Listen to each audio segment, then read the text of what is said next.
Boas histórias são muito mais fáceis de serem lembradas do que conceitos, ideias abstratas, não é verdade? Jesus parece que sabia muito bem disso e ele utilizou então parábolas em suas pregações na Palestina lá 2000 anos atrás. As parábolas de Jesus, elas contêm ensinamentos que refletem o Evangelho, a Boa Nova, mas elas têm também uma ênfase escatológica, apontando para o reino de Deus. Elas muitas vezes fazem um apelo à conversão, elas também se dão em contexto de conflito com o farisaísmo da época. E como nós também temos visto, Jesus ele utilizava muito as imagens que eram comuns à vida da Palestina em suas parábolas. Então, nesta série de vídeos, nós estamos olhando mais de perto algumas destas maravilhosas parábolas contadas por Jesus. Fique conosco, a parábola da vez que nós leremos no Evangelho de Marcos é a parábola dos lavradores maus.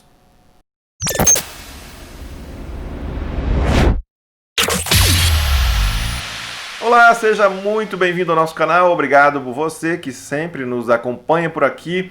E se você está aqui pela primeira vez, seja também muito bem-vindo. Quero convidar você a passear aí pelo nosso canal, ver outros vídeos, se inscrever e continuar conosco. Nesta série, nós estamos comentando um pouco sobre as principais parábolas contadas por Jesus Cristo. As parábolas de Jesus, elas são magníficas. Elas não levantam dúvidas ou polêmicas pura e simplesmente. Eram claras para as pessoas que as escutavam. No entanto, claro que ficava também uma pergunta, mas qual é o real sentido da parábola? Pois, afinal, também não demorou, com o passar dos anos, para surgirem diferentes interpretações das parábolas. E o nosso interesse com esta série é apresentar alguns comentários, alguns resultados de pesquisa e leitura que temos feitos para interpretar as principais parábolas de Jesus. Neste processo, neste desafio, nós queremos respeitar muito o contexto em que Jesus conta essas parábolas. Nós encontramos as parábolas nos Evangelhos, no Novo Testamento. Leremos agora então a parábola dos lavradores maus, que está nos 3 Evangelhos, mas nós leremos em Marcos, no capítulo 12, os versos 1 a 9. Então Jesus começou a lhes falar por parábolas. Certo homem plantou uma vinha, colocou uma cerca ao redor dela, cavou um tanque para prensar as uvas e construiu uma torre. Depois, arrendou a vinha a alguns lavradores e foi fazer uma viagem. Na época da colheita, enviou um servo aos lavradores para receber deles parte do fruto da vinha. Mas eles o agarraram e espancaram e o mandaram embora de mãos vazias. Então, enviou-lhes outro servo, e lhe bateram na cabeça e o humilharam. E enviou ainda outro, o qual mataram. Enviou muitos outros, em alguns bateram, a outros mataram. Faltava-lhe ainda um para enviar, seu filho amado. Por fim, o enviou dizendo: a meu filho respeitarão. Mas os lavradores disseram uns aos outros: este é o herdeiro, venham, vamos matá-lo, e a herança será nossa. Assim, eles o agarraram e o mataram e o lançaram para fora da vinha. O que fará então o dono da vinha? Virá e matará aqueles lavradores e dará a vinha a outros. Vamos começar entendendo melhor alguns termos, algumas palavras que nós encontramos aqui nesta parábola. Um lavrador, por mais que talvez seja claro para todos, é sim um agricultor, uma pessoa que trabalha diretamente com a terra. Trata-se de uma ocupação bastante comum naquela época na Palestina. Outro aspecto interessante e importante para nós entendermos aqui nesta parábola é a vinha. De modo mais geral, nós poderíamos dizer que a vinha é o mesmo que uma parreira, uma videira. Uma coisa seria tratarmos de uma única planta, outra coisa, de repente, seria falarmos de uma plantação maior. Fato é que não é tarefa tão difícil compreendermos do que Jesus está falando aqui. A videira, assim como também a oliveira, a figueira, são plantas muito comuns nas terras da antiga Palestina. E um aspecto importante aqui é o público que Jesus tem diante de si quando ele conta esta parábola, pois esta parábola ela é dirigida diretamente para este grupo de pessoas.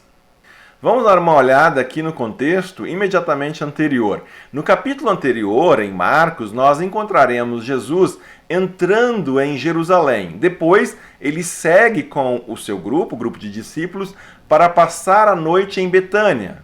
Ao que parece, o grupo fez este movimento por alguns dias. Eram dias festivos e a cidade estava lotada de visitantes. Quando eles voltam para Jerusalém no dia seguinte, Jesus ele expulsa os vendilhões do templo. Você lembra dessa história, desta passagem? E é aí que começamos a ver algumas pistas para compreendermos a parábola dos lavradores maus.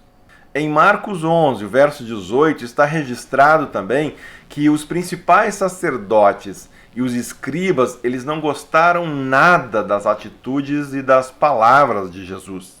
A essa altura, eles já tinham um verdadeiro ódio de Jesus, a ponto de maquinarem um jeito, uma forma de prender e matar Jesus. Num outro dia, quando Jesus novamente estava lá no templo, sacerdotes, escribas e anciãos resolveram ir ao seu encontro para questioná-lo em sua autoridade. Está lá em Marcos 11, 27 seguintes. E assim, depois de deixar os religiosos do templo enredados nas suas questões, é que Jesus vai contar a parábola que nós temos aqui em Marcos 12. O texto, então, não apresenta nenhuma ruptura entre o final do capítulo 11 e o início do capítulo 12 de Marcos. Também não sugere nenhuma mudança de ambiente ou de público. Pelo contrário, se nós passarmos aos versículos imediatamente posteriores à parábola, nós encontraremos ali os mesmos religiosos se enfurecendo ainda mais com Jesus. Vamos ler aí Marcos 12, o verso 12. Então começaram a procurar um meio de prendê-lo, pois perceberam que era contra eles que ele havia contado aquela parábola.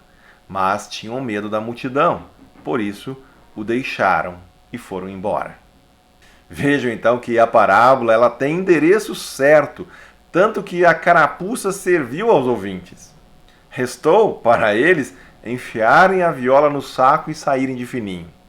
Nós estamos aqui, como sempre, diante de uma parábola de Jesus que é muito rica em significados. Nós poderíamos aqui nos deixar levar para várias direções, considerar diversas outras referências das Escrituras na busca por compreender mais amplamente, profundamente esta parábola. Especialmente se pensarmos, por exemplo, nas inúmeras referências que a Bíblia faz de parreira, de videira.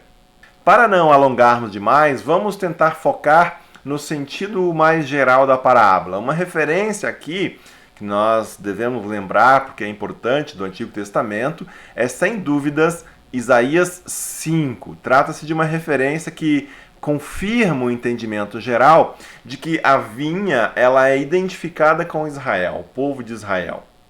Lá o profeta ele afirma claramente em Isaías 5:7 que a vinha do Senhor dos Exércitos é a nação de Israel e os homens de Judá são a plantação que ele amava. Portanto, o que temos na parábola é um resumo da história de Deus com o seu povo, como narrada já desde o Antigo Testamento. A partir de Abraão, Deus elege um povo, Deus forma o seu povo, e este povo, no entanto, seguidamente o que faz? Ele se desvia dos caminhos do Senhor. Deus ele vai enviar profetas, mensageiros ao seu povo, e todos eles acabam sendo ignorados, desprezados, maltratados. Enfim, são os mensageiros que Deus envia para restabelecer, para chamar o povo de volta, mas que são ignorados. Até que finalmente Deus envia o seu próprio Filho. E os líderes religiosos que estavam escutando Jesus contar esta parábola parece que ligaram os pontos rapidinho, pois além de conhecerem muito bem a sua própria história, eles já estavam maquinando um jeito de matar Jesus. A história de um filho que se perde, de um filho que é sacrificado, fazia parte da tradição do povo de Israel. Você se lembra de Isaac, o filho amado de Abraão, que Deus pediu em sacrifício? Depois nós podemos lembrar também a história de José, o filho amado de Jacó, que é vendido pelos irmãos. Por mais radical que o final desta parábola ela possa parecer, é realmente isso que ocorre. A corrupção dos líderes de Israel era tanta que não temiam ter que matar se fosse necessário. Até os dias de hoje, nós sabemos bem do que podem ser capazes aqueles que se colocam no poder quando veem que este poder está ameaçado. Aquele grupo que estava diante de Jesus, mirando-o com olhos enfurecidos, se via impedido de realizar seu intento somente porque temiam o povo. O texto diz que as pessoas, de modo geral, gostavam de Jesus, então não ia pegar bem eles agora, de repente, prender Jesus ali no meio de todo mundo e levar ele para a cruz. A alternativa, assim conforme nós já vimos em Marcos 12, foi deixar Jesus, pelo menos de momento, e ir embora. Aqueles que articulam o mal costumam ser meticulosos, sorrateiros, eles são manipuladores, eles gostam de parecer que são também bons aos olhos do povo. O que se segue daí é que da próxima vez que Jesus se viu diante dos líderes da religião judaica, foi para um interrogatório mais formal diante do sumo sacerdote.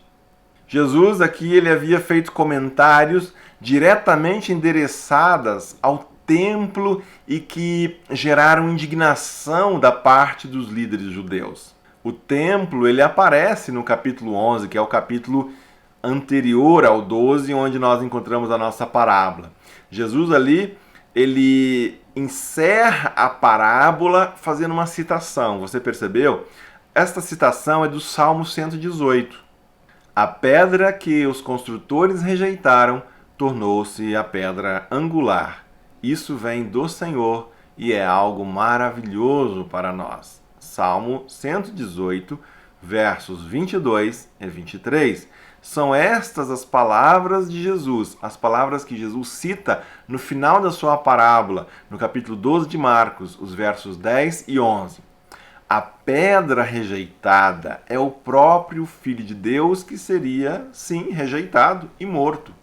Assim, resumindo o sentido da parábola, poderíamos traduzir mais ou menos assim.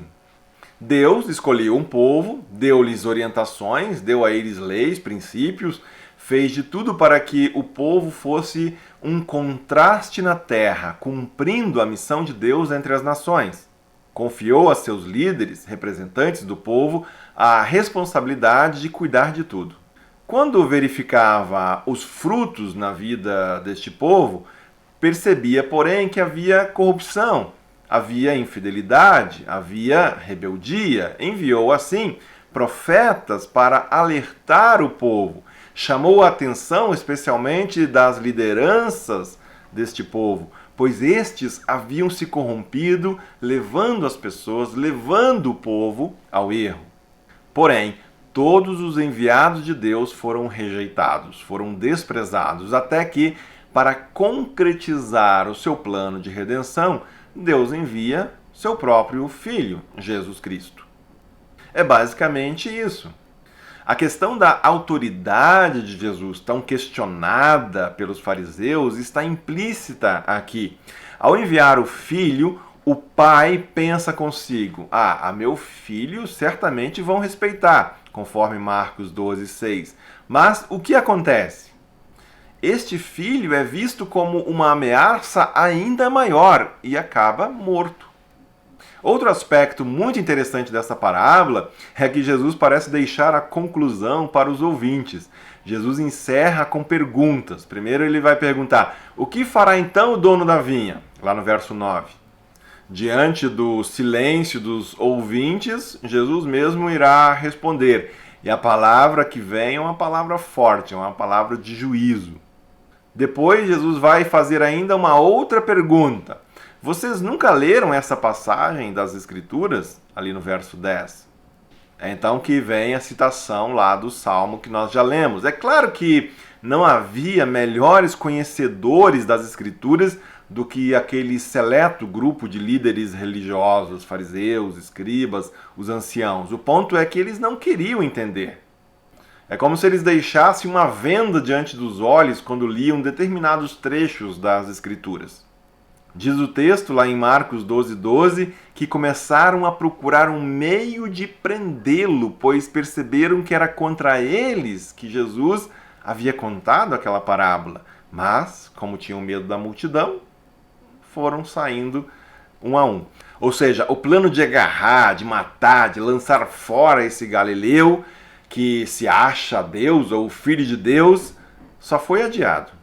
Fato é que aquilo que os homens rejeitam, Deus honrará. O filho rejeitado, açoitado, morto, será a pedra principal de um novo templo que Deus irá erguer. Como conhecedores da tradição, não restava ao grupo outra alternativa a não ser reconhecer suas falhas e se arrepender, ou sair de fininho e continuar bolando algum plano para se livrarem desse inconveniente aí que causa essa agitação toda, que expõe as coisas aos olhos de todos. Fica então o desafio desta mensagem: permaneçamos, pois, firmes, acolhendo a mensagem e a obra do Filho de Deus entre nós. Sua vinha, o seu reino, já se faz presente. Cristo, o Filho enviado, foi morto, sim. No entanto, o túmulo frio não foi capaz de pôr fim ao plano redentor de Deus. Jesus Cristo ressuscitou e governa o seu reino, governa a sua vinha. Ele mesmo se apresenta como a videira verdadeira, conforme lemos em João 15, verso 1. Eu sou a videira verdadeira e o meu Pai é o agricultor. Que Deus abençoe você,